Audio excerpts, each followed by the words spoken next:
be Okay. perfectly honest. I just remember when we were talking about was it what was it Bosch who also was in one of these local guilds. Yeah, he was. Okay, yeah, He was and like it seems to be very common for these northern artists, you know, whether they're Flemish or Dutch, to be more in guilds. I don't know if we really touched on that with the Italian Baroque artists at all. I think well, we did a little bit. There were some because Artemisia was accepted into one of the schools like that, but they definitely weren't.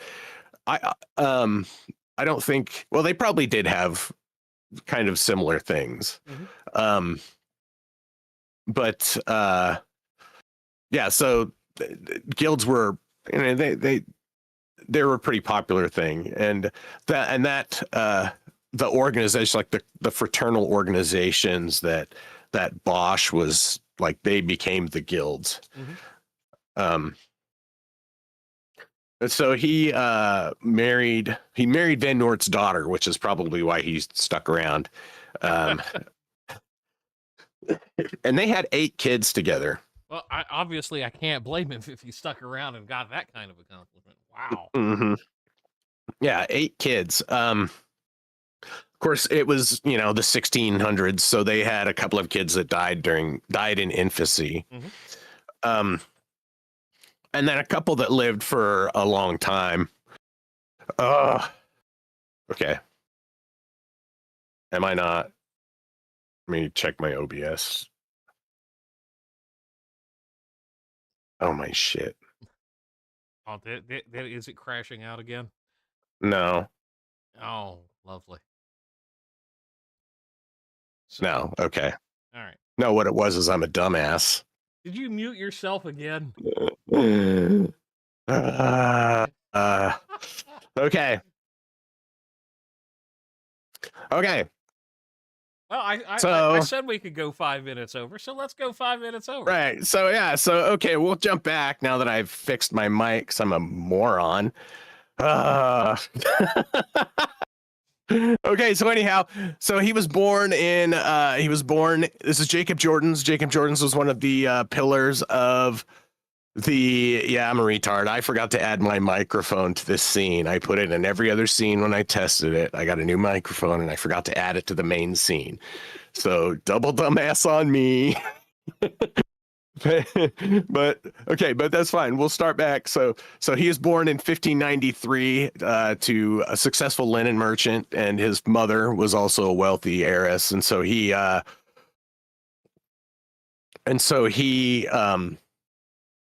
was raised in Antwerp, Hmm. which was a Catholic area. So he's and I don't know if we got this prefaced. I think I did explain the difference between.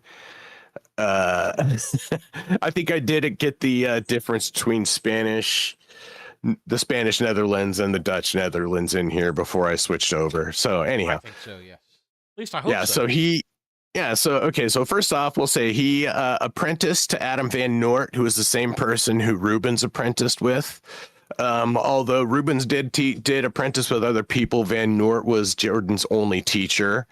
At the end of his apprenticeship, he joined the Guild of St. Luke, which is where Bleach jumped in. I had Bleach jump in. We were talking about guilds and how guilds were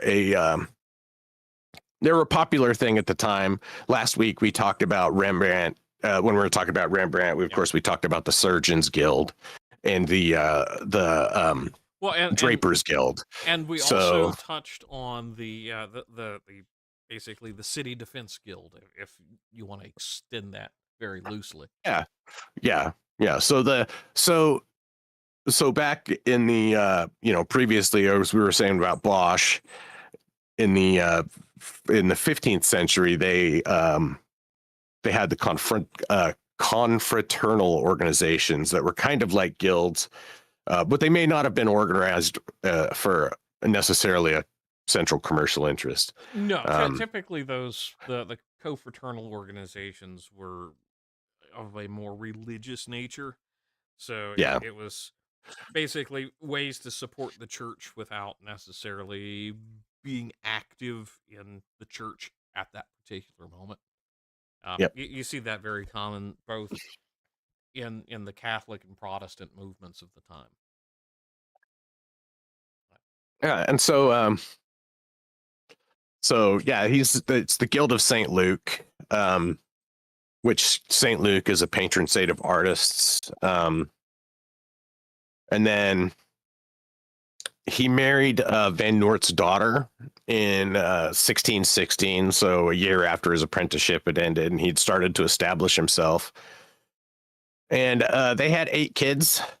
Two of them died in infancy, and there's not really a record of them. I mean, other than birth records, they others died, in teenage years or whatever. He had 2 daughters that survived to adulthood.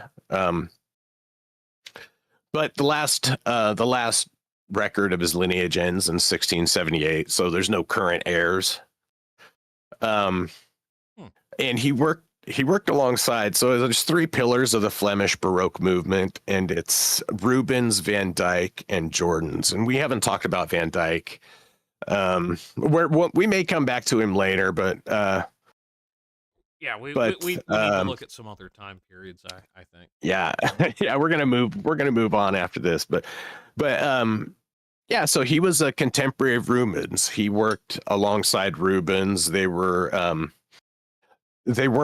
collaborators on a lot of pieces. There's no record. So as like we said, during Rubens, he ran a big workshop where people worked out of, and he would, kind of co-opt them to working for him.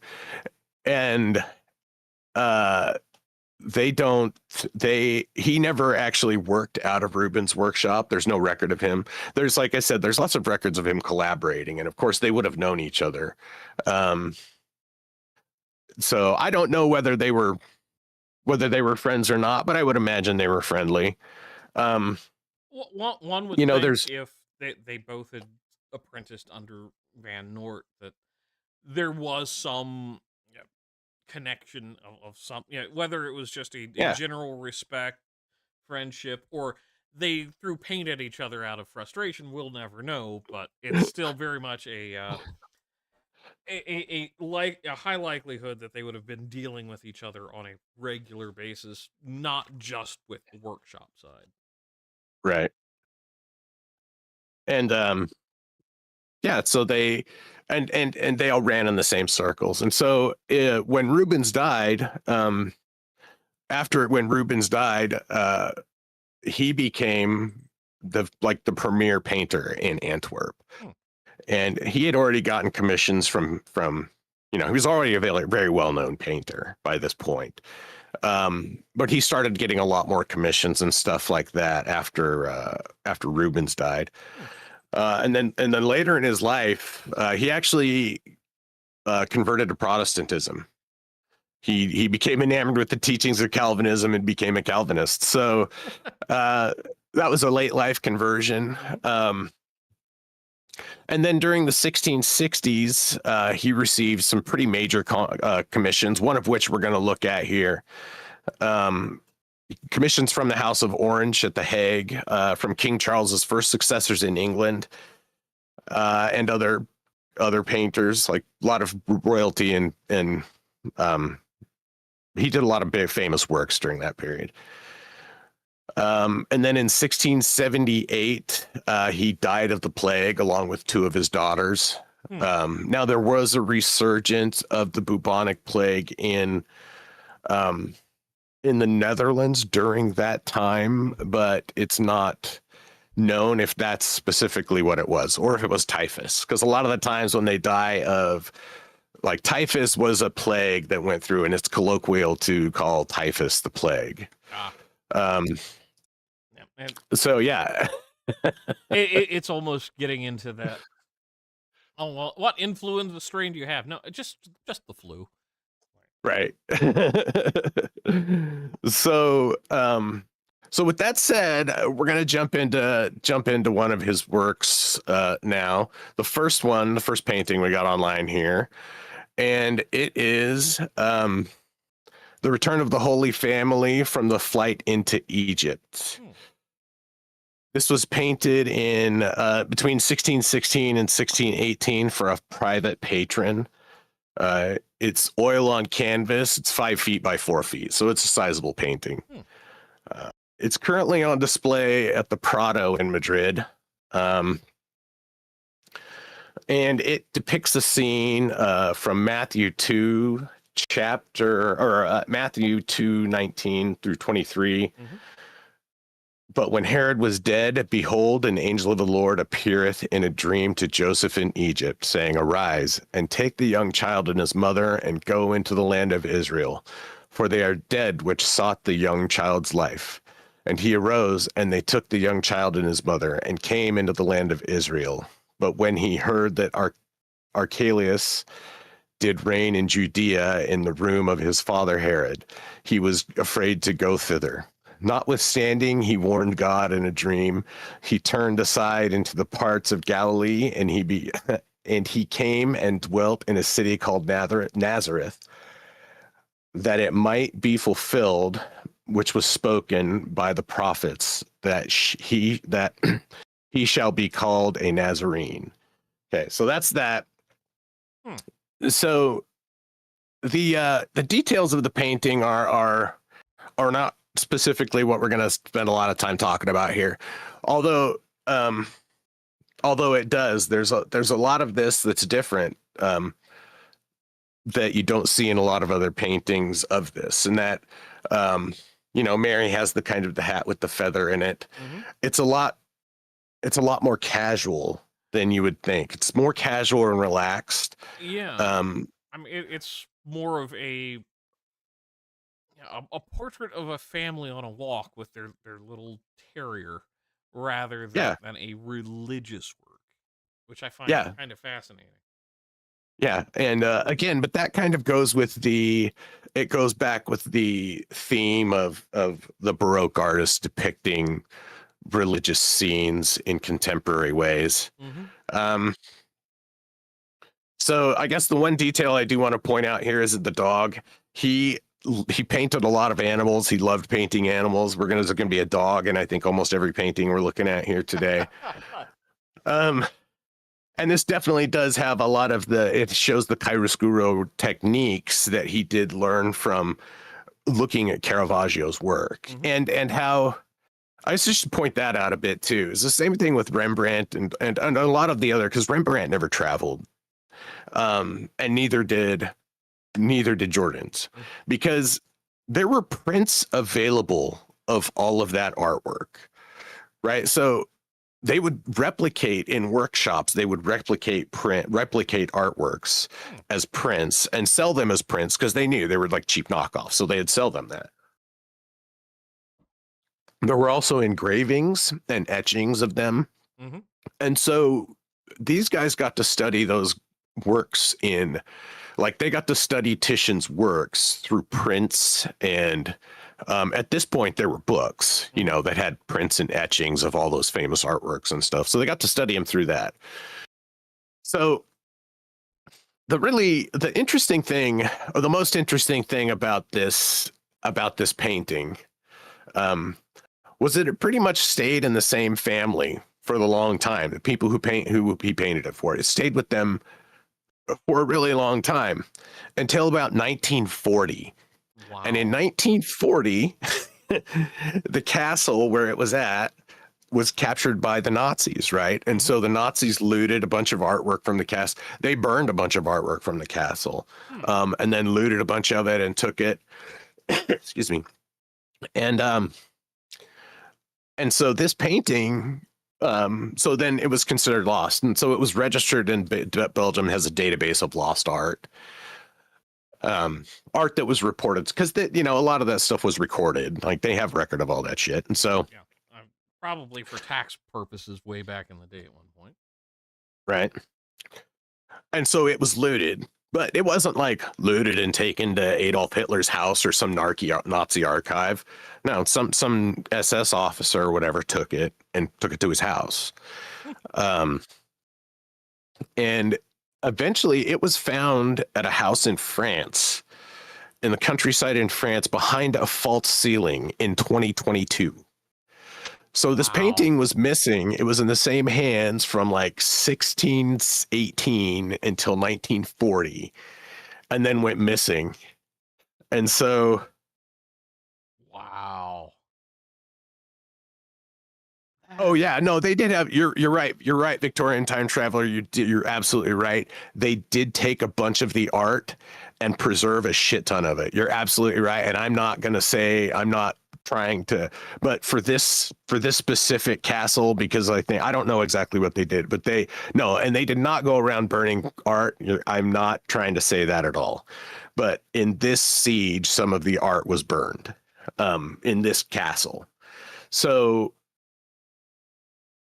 yeah, I'm not trying to say that they went around and blew shit up. That's not what I'm saying. No. And you're 100%. They did preserve. Actually, the German government did it, and the Belgian government did it, and I think a bunch of them did it. They preserved art in salt mines. Oh yeah. That was one of those where the theory was it should, because of the dry atmosphere, it should Yeah, really help preserve the art. I think yeah, most of the art that got yeah, destroyed typically was along the lines of, oh yeah, this is not good propaganda, or it's something that's just trash, like yeah. one would do if you, yeah, looted a house Which that had like a Pollock in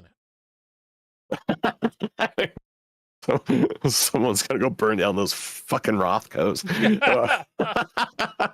Okay, now that but back on the back on theme here, because but yeah, so no, so when it was only given back in February of this year, was it finally returned to the descendants of the original owner, which I think is a really wild journey for a painting like this to take. And also, when they took it originally, they had it cataloged as a Rubens. This was originally thought to be a Rubens, but then it was authenticated to be Jordan's later, a Jordanes later. So That's interesting. so yeah. Yeah, I think it's an interesting journey for a painting, and so that's why I included it here. And it was one of his earlier works. So shortly, and it was shortly after he was married, which is probably why it can be seen as like such a whimsical scene of like a family just happily walking in a way. Like that may have been how he was feeling. And he was a really good he was a really good he was a very humorous painter, and I think this next piece won't highlight that, but the one after that will. But the next one we're going to look at is just showing how just his technical ability, really, and his ability to portray mythological scenes and allegory. So this is Meleager and Atalanta.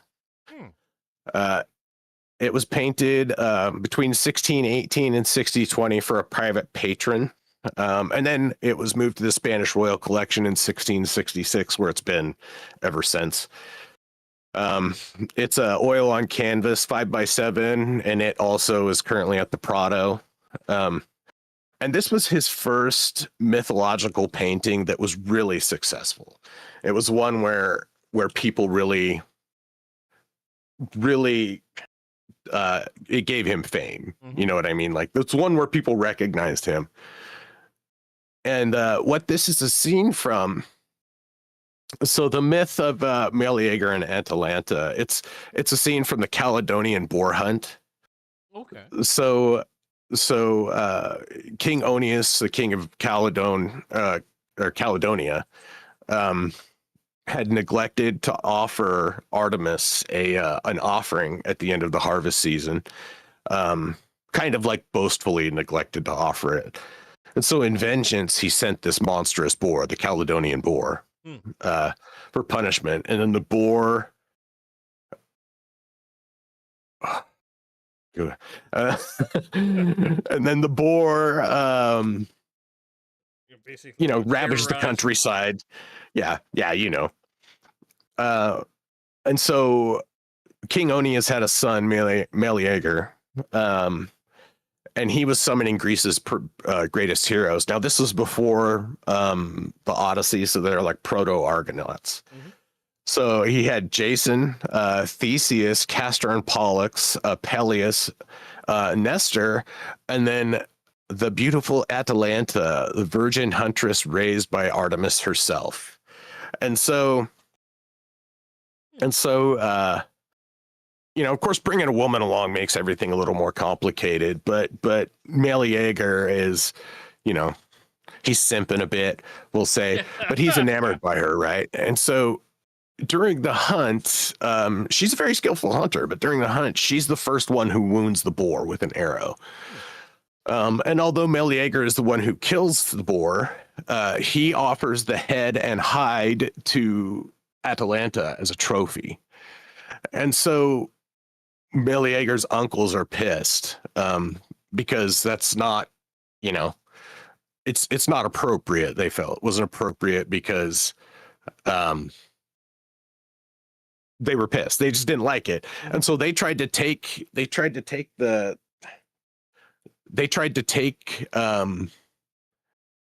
stuff from her. They tried to take the boar's hide and head from her, which is kind of what this scene is depicting. Is the uncles like trying to and then or he's trying to give that to her, the uncles, and everybody are pissed off. So people are pissed off in the background being like, what the hell? You could see everybody angry. So in retaliation for those guys trying to take the shit from her, he kills them. As one does. Yeah, he kills them. And so his mom is pissed because obviously he killed her brothers. And when he was born, when Meleager was born, there was a prophecy. I'm probably saying his name all fucking wrong. Anyways, there was a prophecy that said his life will end when a log is burnt, the specific log is burnt. And so she had this log hidden away because she didn't want it to be burnt. And so she ended up just burning the log to kill him as in retaliation for this. So that's the story of the Caledonian boar hunt. And yeah, VTT, don't get me started on that either. But so this, like I said, is one of his first mythological paintings. It's an allegorical painting, in that the story itself is an allegory, and it's a very technically well done painting. The obvious influence from the darkness of the Caravaggisti technique in the side here to highlight, and the lighting to highlight his face. And then also, one thing I really like about Jordeans is the variations in his faces, because some of his faces go from very real to very cartoonish within the same paintings. And he does the exaggerated expressions.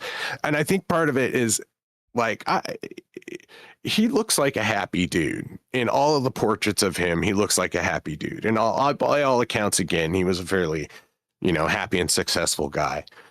And his paintings have a very humorous tone to them in a lot of ways. Even in the seriousness of it, these guys over here are they're like, bro, what? They're like, oh, dude, what the hell? And this guy's like, are you fucking kidding me? And these guys back here is like, oh, Jesus. He captures a really wide range of expression. And I gotta say, that one dog in the middle, what the hell is going on with that dog? This one? Yeah. It's like, what is this? He's a little Uh, well, I mean, like I said, a lot of the time they're drawing these dogs from memory, right? Hmm. They don't have, they don't have, um, uh, models for the dogs and shit. Yeah. Or if But they then did, they're also, taxidermied, and we know how that goes. yeah, I mean, he really enjoyed painting dogs. Like as he painted a lot of dogs, he painted a lot of animals, and animal paintings were really popular at the time, right? Because it's not like there were fucking zoos that everybody could go to that had all that stuff. Like, yeah, there were probably menageries, and by this time, some people had the chance to see the they had a chance to see the some of the more exotic animals, Hmm. maybe, Yeah. but by and large, like nobody's seen a freaking giraffe, and so they look at picture books of that stuff, and they look at paintings of that stuff, and and so paintings of animals were really popular. Um, and so he liked painting animals, and I think he did a pretty good job for the most part for all of them. Like that boar's head is really cool. Hmm. Oh yeah, that's actually the highlight of the piece for me, Yeah. as far as like animal, you know, big figuring and Hmm. words. But then Sometimes I also, speak them.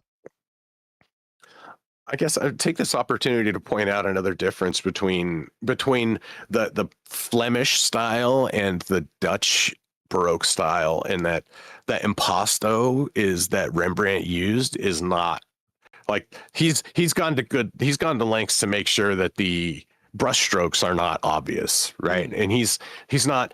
And another thing about Jordaens is, especially when he got later in life, he painted really lightly on canvas. Hmm. Um, because and as we've seen with most artists, when they start getting older, their paintings become a little darker, a little murkier, a little less defined, Hmm. um, probably as they're aging and their eyes go bad, like as I relate to as I'm aging and my eyes are going bad. um, Fair enough. so they um, so anyhow, uh, this yeah, crap. I've lost my train of thought. I looked over at the presentation, and lost my train of thought. Um, anyhow, Yeah, no, so it this, is very go ahead. obvious that he's using a little more care to conceal the brushstrokes. I think the other thing worth Okay. noting is the people's bodies, their musculature looks very Yes, natural, but everybody seems to have like really fat wrists and cankles.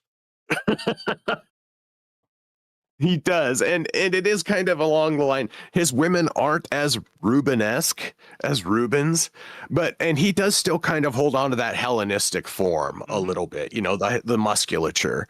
Um, Again, because some, like Rubens and that they used sculptures as anatomical models to paint from and stuff. So that's how they learned what the muscles look like. So that's how they painted them sometimes, Hmm. When they didn't have a model and they were painting from memory and painting from picture books, then they're painting from, sculptures a lot of the time, Hmm. which is like those sculptures are the Michelangelo, they're The the idealized idealized. man, yeah. Yeah. So, with that being said, this was one of his earlier pieces. We're going to move on to, I think, the meat of the program here. All right. Um, and this is a painting called "The King Drinks," or the Bean King, or the Feast of the Bean King. So there's actually three versions of this. This is the and I feel the most refined version. Also, one of the versions has a woman wiping a baby's ass right in the middle of the painting, and so I didn't feel like putting that on stream. I didn't want to have to explain that. Yeah, So especially the YouTube censorship. It's like, so why are you yeah. showing this? Art? It's a funny painting. That this was painted in 1640 when he was 47. Hmm.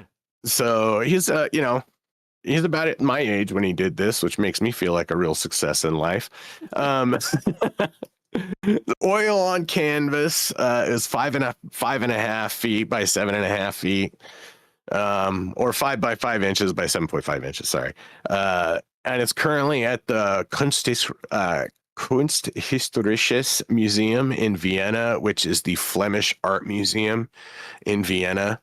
Um, and this is it's a scene. So this is an allegorical genre painting, and Jordan's was really famous for his genre paintings. And genre paintings were starting to be really popular at this time. And a genre painting is a painting of like a modern contemporary scene. So a scene that's not religious or mythological, that's just showing people about everyday life, like a party or a festival. So, so this depicts the Epiphany or the 12th night, and that's the 12th night of the 12 days of Christmas. Yep. Which, him So, being Catholic, means it's a celebration that starts on Christmas and goes for an additional 12 days. yes. Which, yeah, we need to bring certain traditions back. That's all I got. And so this depicts the tradition of the king. They made a king cake or a bean cake. And so for those who don't know, a king cake, they do them in during Mardi Gras now. A king cake is a cake with now they build a little crown or a plastic, I think baby or toy or something. They'll bake that into it.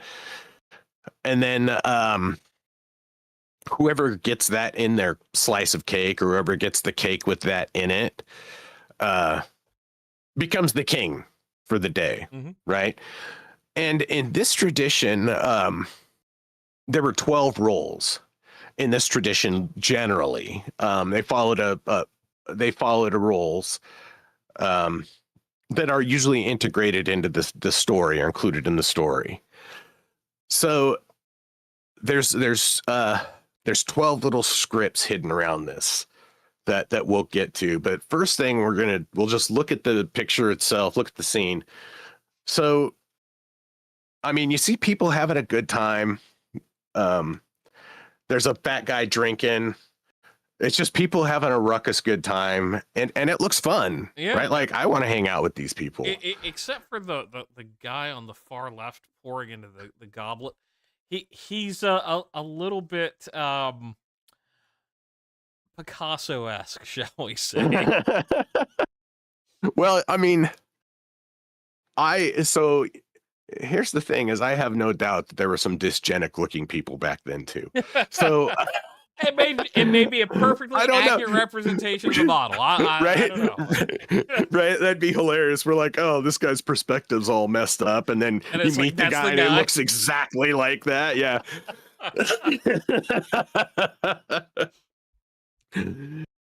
So so it's a very light painting in the middle, but there's darkness around the edge, and it really draws you into the scene.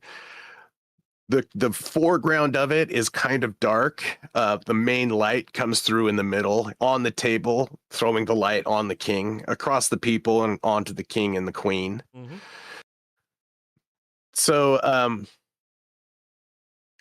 so it's just people having a good time. But we're going to break into the symbology of this because it's really an allegorical painting, talking about kind of the folly of man.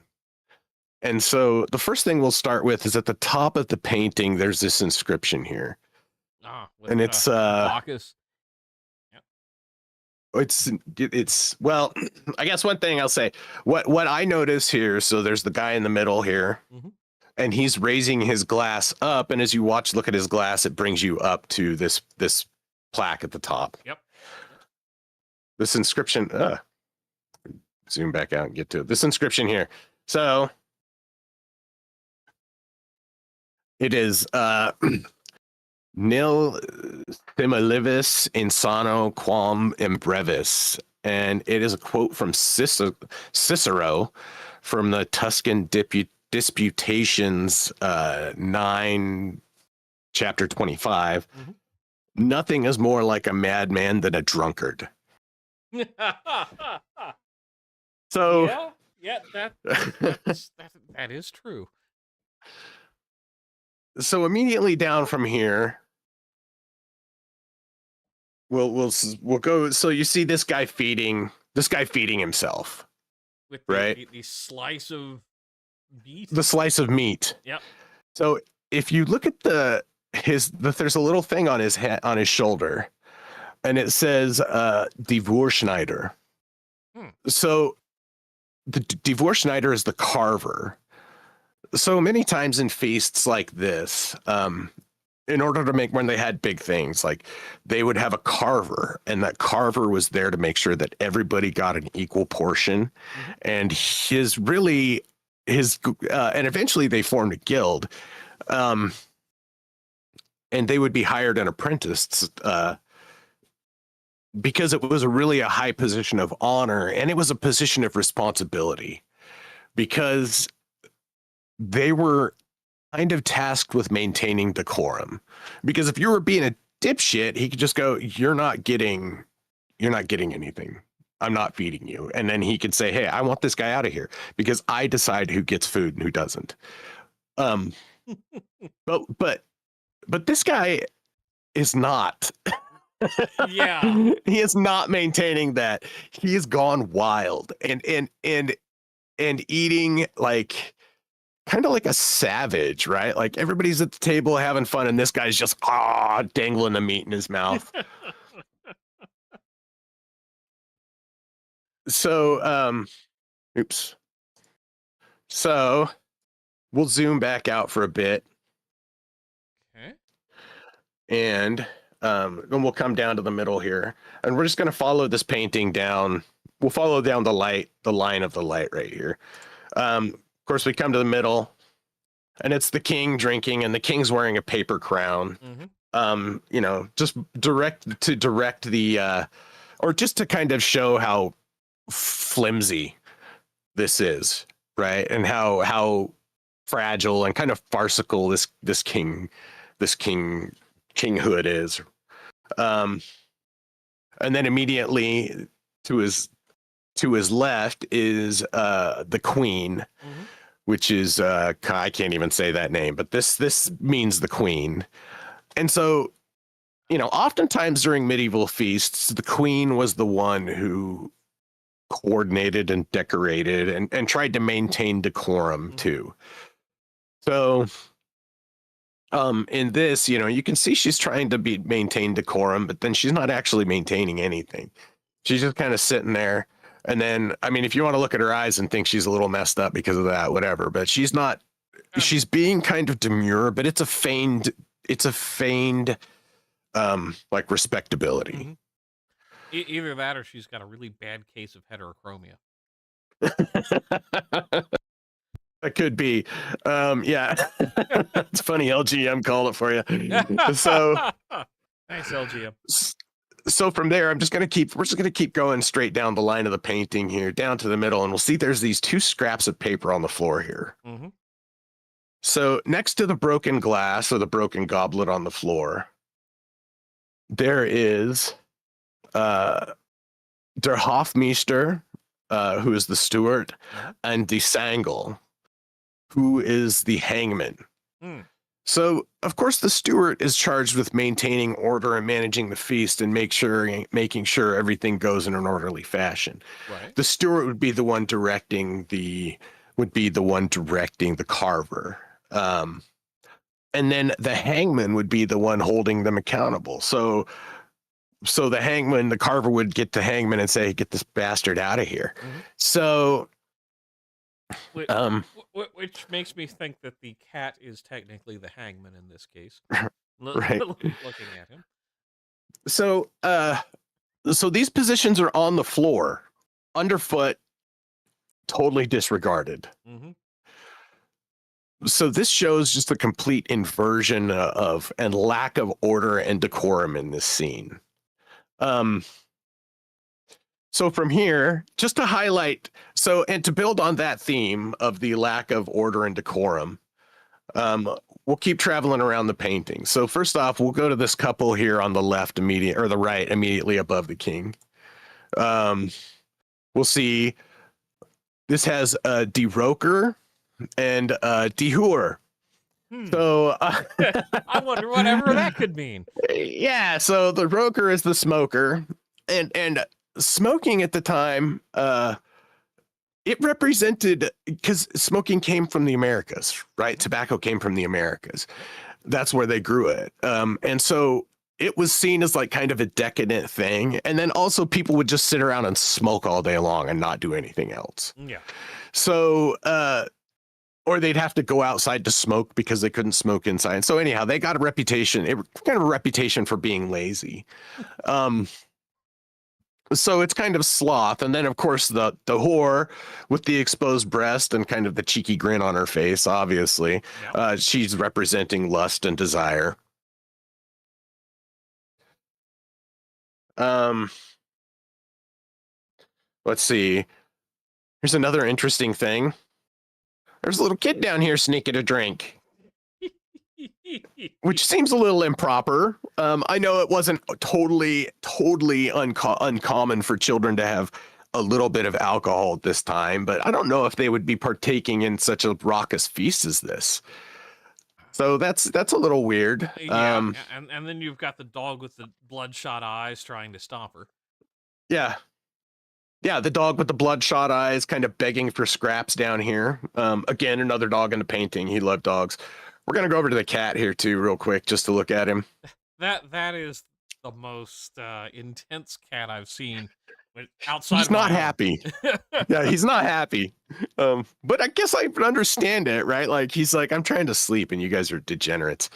So, just a quick aside. Looking at the detail, it's like he's drawn a cat scratch onto the floor, which I find interesting. Yeah. It's just... again, it's a fun little detail.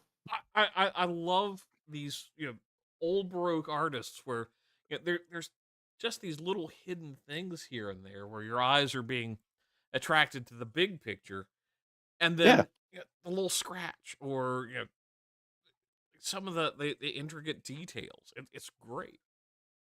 Yeah, and especially because they're like the paintings are so big, they can fit so much detail in here. Mm-hmm.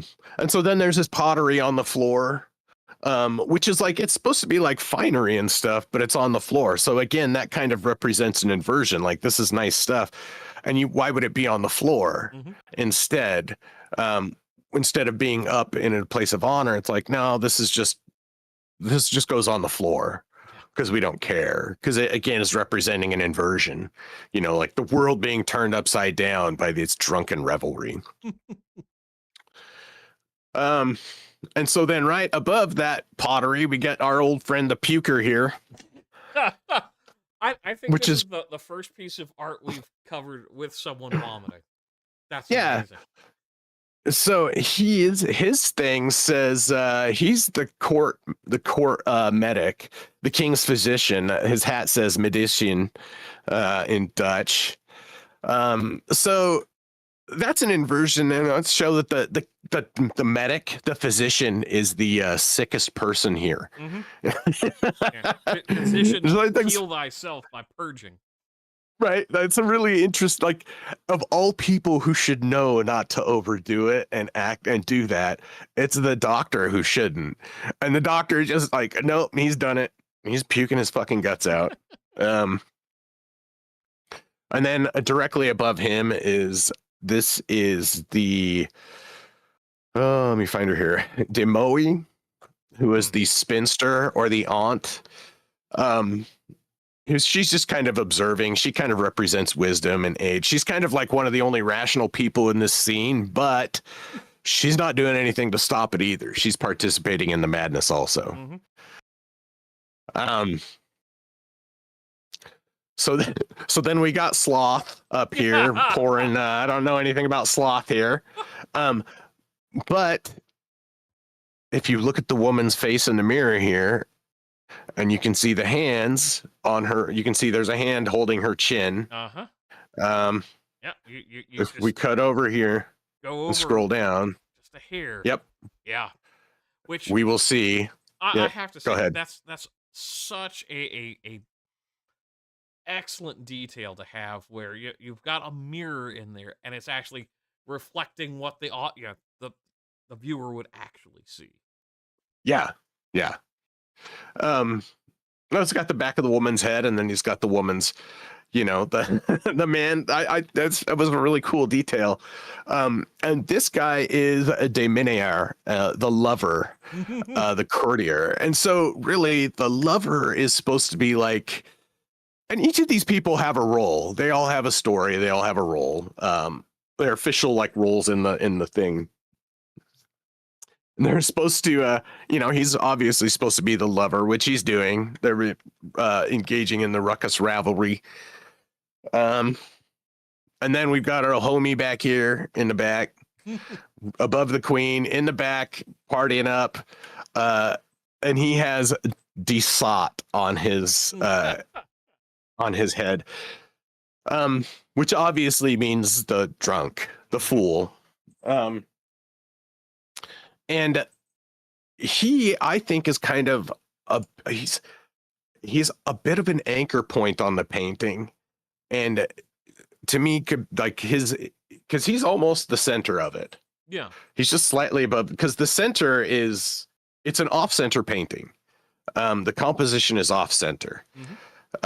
This guy's in the center of the painting above it, and really, when you look directly at it, you see him, and you see him having fun. Like, just he's having fun. They're partying. They're having a good time. But this painting is not necessarily about people having a good time as much as it is an allegory about the follies of man and what happens when you stray too far from virtue. The doctor is puking. Everybody expects the drunk to be a drunk.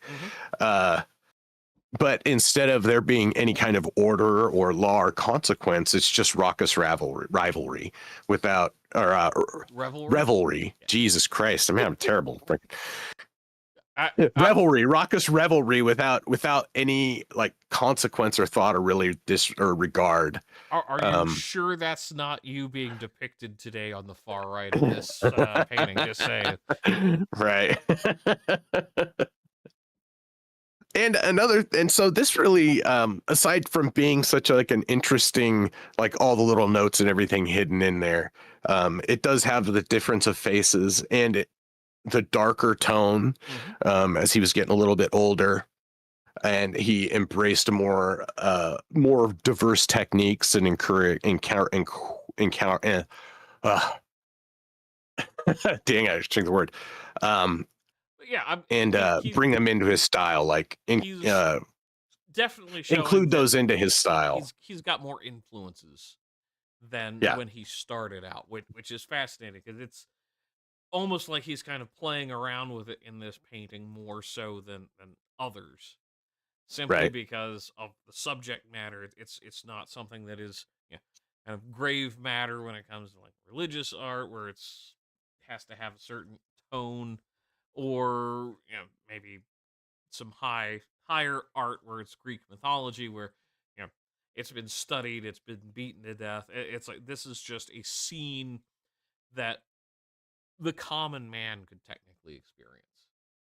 Yeah, and yeah, absolutely, and that's why genre paintings were so popular, and it was one of his most popular things to do.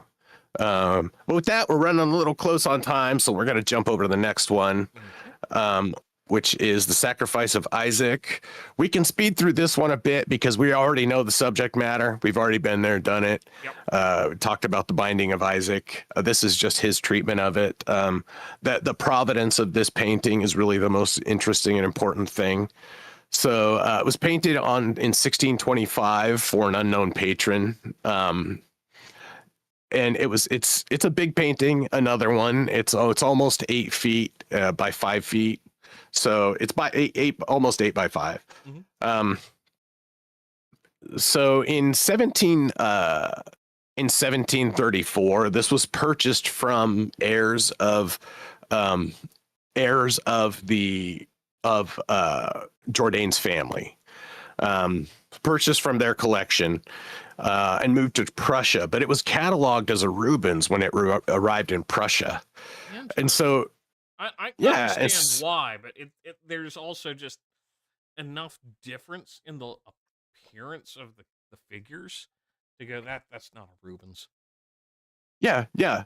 But it was cataloged as a Rubens, right? And misattribution is and has been a problem in the art world. Like there's works out there from famous artists and that are misattributed to other people or not attributed at all, you know. So um but yeah, so this was cataloged there as a Rubens and it was maintained as a Rubens. And then during the Napoleonic conquest in 1797, from 1797 to 1799, it was seized and sent to the Louvre Hmm. by the French forces, where it was displayed as a Rubens, um, and kept there for a long time until like the mid 1800s. Some artists got a hold of it and able to actually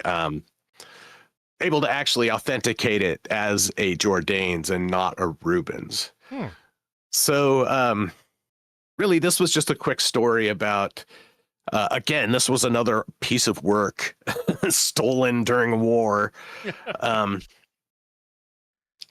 and then it was fine. They finally figured out. So it just shows. It's just a quick note about the ease of misattribution and how much work gets lost to that.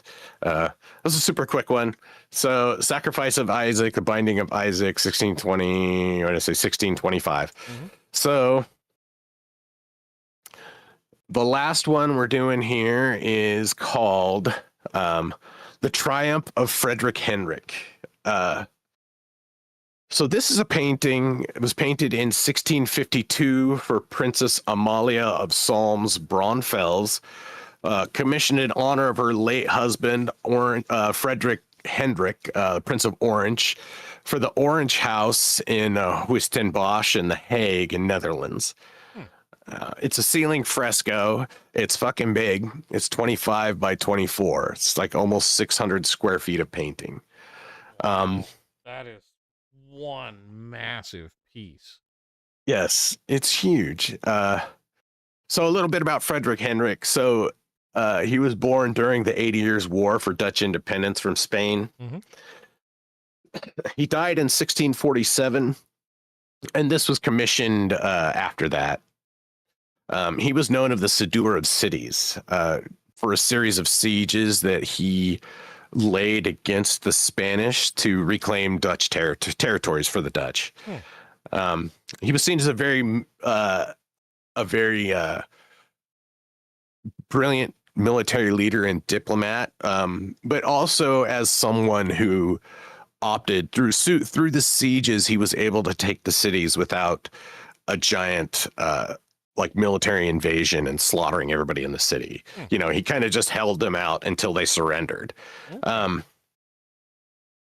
So he was very revered. And his work in diplomacy, even though he didn't live to see it, his diplomacy helped pave the way for the Peace of Munster in 1648, which was the treaty that officially ended the 80 Years' War and officially recognized Dutch independence, which was when, everything became the Netherlands instead of Flemish lands. So this is this was commissioned by his wife, and it's a really powerful piece of state propaganda. And what it's meant to highlight is we'll start at the top here again with the banner. Big fan of banners, this dude. I mean, he does have a Ultimus good type on. font. That much I can give him. Oh yeah, he's got good hands. Ultimus ante omnius de patri paci triumphus. And this is literally translate as the last before all, a triumph of peace obtained. But the meaning is the highest victories of all is peace. So, and that was one of the things that he believed, was that the real peace was not, or the real victory was not beating people in war. It was maintaining a peaceful, or winning the peace. Mm-hmm. And so that's what he aimed to do and what he eventually did. And so this highlights his triumph of that. So of course we have him on the chariot on this golden throne with the goddess Nike crowning him. Mm-hmm. Um, I like the little standard there with the H and F in it yeah, emblazoned. it's yeah, Great. it's his royal seal there. He's holding a baton, which is a sign of authority. Mm-hmm.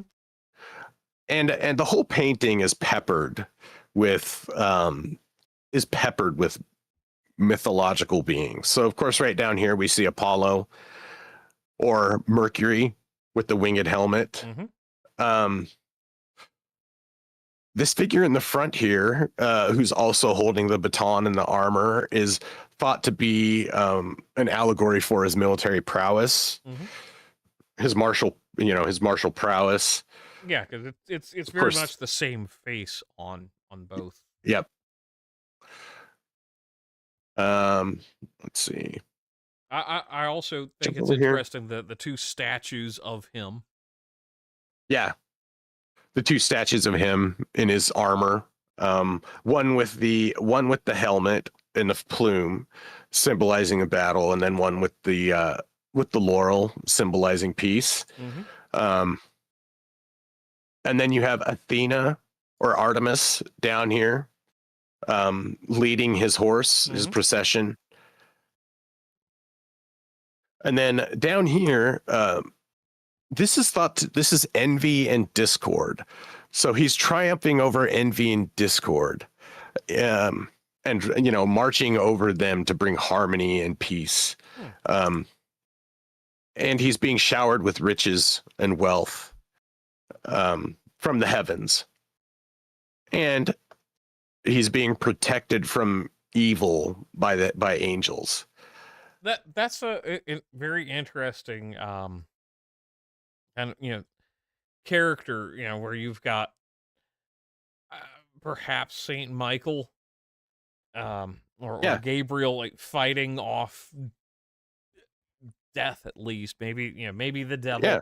Hard to really say, but the skeletal figure. That's like, Yeah. this is an interesting combination. Yeah. I mean, it could also be famine or pestilence too. Mm. It's drawn in such a way as where it could be, or it's painted in such a way as where it could be, multiple, obviously. And so really what this whole painting is meant to encompass is the triumph of virtue. The triumph of virtue over death, specifically because this is meant for his virtue has superseded the virtue that he sought to bring in life, superseded death. And that's what this was meant to, that's one of the main stories of this, is a tribute from a queen to her king after a victory after a hard fought peace. Mm-hmm. And it's a beautifully done piece and shows his ability to do not only figures, but faces and characters, and to bring together a really interesting composition in that crazy clustered Flemish Dutch style, right? A crowded, clustered style. Well, because we're starting to run up on time. But just it's like the banners have all these extra details. It would be great, to be able to go through and dissect it all. But the best part is for our audience, you can do that on your own, and we can talk about it in the comments section. I think that would be fun. Yeah, definitely. Talk about it in the comments section. You can join my Discord and talk about it there. Um, and other than that, I think we're done for this one. Yeah, yeah. I think we've got Jordan's done. I mean, he's a remarkable artist that I'll admit I did not know really much about him at all going in, other than I recognized the name, and Yeah, that's one of the beauties of going through this the way we have. I try to go in. I won't say blind necessarily, but try not to do too much research ahead of time. That way, if there's something interesting going on, I can ask the questions that probably the audience is, and it's yeah, really just an amazing amount of work that you go and do to put these together. So I have to give you big credits for since this is episode 10, we've got to yeah, self appreciate ourselves and whatnot. yeah. Um, but yeah, it's like it. But looking at like this painting and some of the others, that it's just really remarkable the differences in the way they like he's very much I want to put labels on things so people aren't lost. It's fantastic. Yeah, it's such a it is. He hides. You know, it's a game. This painting is a game. It's so fun Hmm. because once you start looking at it, you'll see another thing and you'll see another thing. And it was really fun to research it. And his work was really fun. And I definitely encourage you guys to go in the people in the audience to go look him up and look up his work. He's really a phenomenal artist and it's very fun. His work is very fun and interesting. So with that being said, we will be back next week. We're going to be talking about a German-born kind of Americana artist, Albert Bierstadt, talking mostly about landscapes, which will be a big switch for us, but it's going to be awesome. I'm looking So forward to it, and especially with it being kind of an Americana artist in his style, it's gonna be fun. yeah. So join us then, same bat time, same bat channel. Thank you very much, folks. Thank you, everybody who showed up. Victorian Time Traveler, Ardent, LGM, Malox. We had Fab Daddy in here, and there was somebody else who popped in. Yep, and over I'm on my scrolling up. channel, Formalin and Danny popped in, and I know there's a few Nice. more people lurking, but And Ajar Bazaar, that was the other person. So, all right. Thank you very much, folks. Have a wonderful week. and remember, you can look at art. It's very manly. Chatelet. Shall